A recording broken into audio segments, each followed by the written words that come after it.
Hello students. बेटा आज की क्लास में मैं आपको सिंपल फ्यूचर टेंस करा रही हूँ।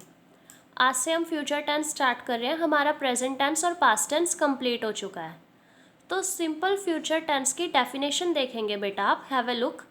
The simple future tense is a verb tense. ये एक वर्ब टेंस होता है, वो क्रिया उन एक्शंस के लिए होता है use to talk about something that will happen, जो अभी घटित होगा, उन एक्शंस के लिए यूज़ होता है।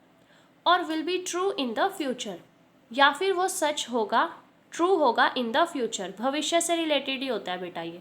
भविष्य में जो घटना घटित होगी या जो होगा उससे रिलेटेड। ओके, सो अब आप देखेंगे बेटा सिंपल फ्यूचर टेंस की पहचान। तो सिंपल फ्यूचर टेंस की पहचान है बेटा गा गी गे। ओके, जिन सेंटेंसेस के एंड में गा गी या गे आएगा एटसेट्रा। वैसे बेसिकली इसकी हेल्पिंग वर्ब विल होती है बेटा। मीन्स कोई भी सब्जेक्ट हो, कोई भी subject, I we you they he she it name या फिर सिंगुलर प्लूरल, हम हमेशा विल यूज़ करते हैं। बट पहले के मीन्स पहले काफ़ी साल पहले इसमें आई और वी के साथ शैल यूज़ होता था। अभी भी अब जो आप पुरानी बुक्स देखोगे ना बेटा, उनमें आपको कहीं कहीं ये देखने को मिल ही जाएगा कि आई और वी के साथ शैल यूज़ हो रखा है। सो प्लीज़ आप कंफ्यूज मत होना, डोंट बी कंफ्यूज। आप ध्यान रखना कि आई और वी के साथ भी शैल यूज़ हो सकता है और आप कर भी सकते हो। वैसे बेसिकली अभी विल ही यूज़ होता है जनरली। ओके, और आज हम सिंपल फ्यूचर टेंस के अफर्मेटिव और नेगेटिव सेंटेंसेस करेंगे बेटा। ओके, पॉजिटिव और नेगेटिव सेंटेंसेस। सो आगे आप देखेंगे अफर्मेटिव सेंटेंसेस। अफर्मेटिव सेंटेंसेस का बेटा रूल देखो आप, ये रूल आपको लर्न करना है इसका। सब्जेक्ट प्लस विल और शैल। वैसे विल ही यूज़ होता है जनरली, बट शैल आप यूज़ कर सकते हो आई और वी के साथ। ठीक है, मैंने हर जगह रूल में विल और शैल दोनों मेंशन किए हुए हैं बेटा। और उसके बाद वर्ब की first form, only first form, ना सेकंड फॉर्म, ना थर्ड फॉर्म, ना आईएनजी। ओके, तो ये आपके लिए बहुत ईजी हो जाएगा।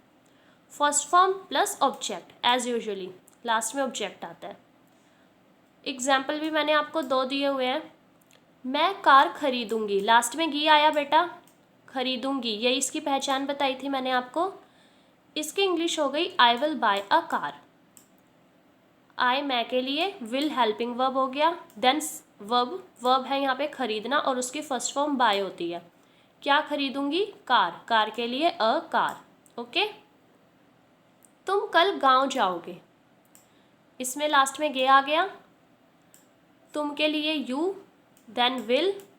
सब कुछ बेटा रूल के अकॉर्डिंग चल रहा है। अगर आपको रूल लर्न है ना तो कहीं प्रॉब्लम नहीं होगी। You will go to village, तुम गांव जाओगे, यहाँ पे हमने फिनिश किया। अब ये जो कल है ये आने वाला कल है, येस्टरडे मत लिखना बेटा। आने वाले कल की बात हो रही है, फ्यूचर की बात हो रही है, इसलिए टुमारो आएगा और वो हम लास्ट में लिखेंगे। ओके, आज कल ये सारी चीज़ें ना लास्ट में आती हैं। You will go to village tomorrow. आगे आप देखेंगे बेटा नेक्स्ट स्लाइड में नेगेटिव सेंटेंसेस। नेगेटिव सेंटेंसेस का भी मैंने यहाँ पे रूल मेंशन किया हुआ है उनके लिए भी। तो नेगेटिव सेंटेंसेस में क्या है, हमारी जो हेल्पिंग वर्ब है विल और शैल, उसके बाद बस नॉट आ जाएगा, बाकी सब सेम है। हम हमेशा नॉट वैसे भी नेगेटिव सेंटेंसेस में हेल्पिंग वर्ब के बाद ही लगाते हैं। जब आपने इतने मीन्स प्रेजेंट टेंस और पास्ट टेंस कर लिया तो आपको उससे समझ भी आ गया होगा बेटा। सब्जेक्ट प्लस विल और शैल, देन नॉट, वर्ब की फर्स्ट फॉर्म और ऑब्जेक्ट। दो एग्जाम्पल बेटा आप देखेंगे यहाँ पे। माता जी गाना नहीं गाएंगी, माता जी गाना नहीं गाएंगी। ओके, माता जी के लिए लिखा मदर, विल नॉट नहीं, और वो विल क्यों आया, बिकॉज लास्ट में पहचान गई है। Will not sing a song, गाना नहीं गाएंगी।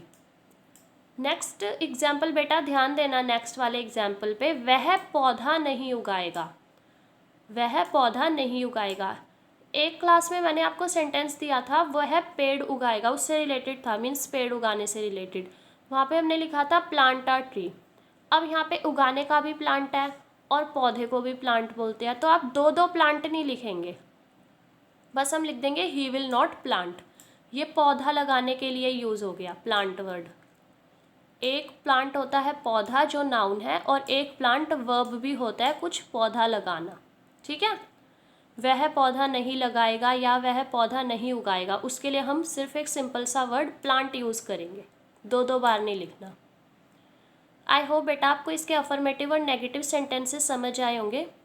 अब टाइम है प्रैक्टिस वर्क की। सो ये आपका प्रैक्टिस वर्क बेटा आगे आप देखेंगे। 10 सेंटेंसेस इस बार मैंने डिस्ट्रीब्यूट करके दिए हुए हैं आपको पहले से, अफर्मेटिव के 5 एग्जाम्पल और नेगेटिव के 5 एग्जाम्पल। ये आपको अपनी नोटबुक में करने हैं translate. Okay, thank you for watching बेटा। आई होप आपको ये सेंटेंसेस समझ आए होंगे। Thank you.